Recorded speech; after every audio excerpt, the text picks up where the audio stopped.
дар ноҳияи восеъ конференсияи 21-уми суботии интихоботии Кумитаи иҷроияи Ҳизби Халқи Демократии Тоҷикистон баргузор гардид. Дар кори он ҷонишини раиси Ҳизби Халқи Демократии Тоҷикистон, раиси Кумитаи иҷроияи Ҳизби Халқи Демократии Тоҷикистон дар вилояти Хатлон, раиси ноҳияи восеъ ширкат варзиданд.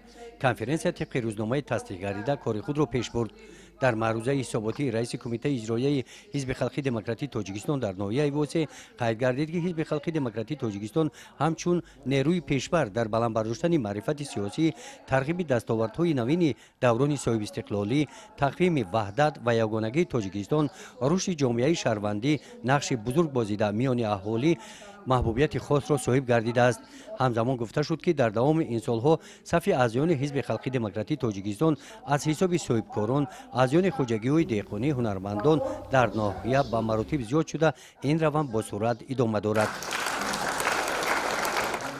зимни музокираҳои ҳисоботи Кумитаи иҷроияи Ҳизби Халқи Демократии Тоҷикистон дар ноҳияи восеъ дар давраи ҳисоботӣ қаноатбахш ҳисобиданд.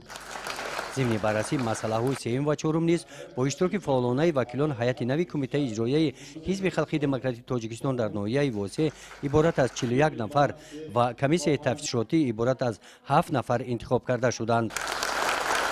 баъди анҷоми масъалаҳои пешниҳод гардидаи рӯзномаи конференсия дар ҷанбасти кори конференсия барои хизматҳои арзанда дар рушду нумӯи диёр, кордониву ташаббускорӣ, дарки баланди масъулият дар амалӣ гардонидани сиёсати хиратмандонаи раиси муаззами Ҳизби Халқи Демократии Тоҷикистон, пешвои миллат муҳтарам Эмомалӣ Раҳмон ва саҳми босазо гузоштан дар татбиқи ҳадафҳои барномавии ҳизб якчанд нафар фаъолони ҳизб бо сипосномаи Кумитаи иҷроияи Ҳизби Халқи Демократии Тоҷикистон сарфароз гардонида шуданд.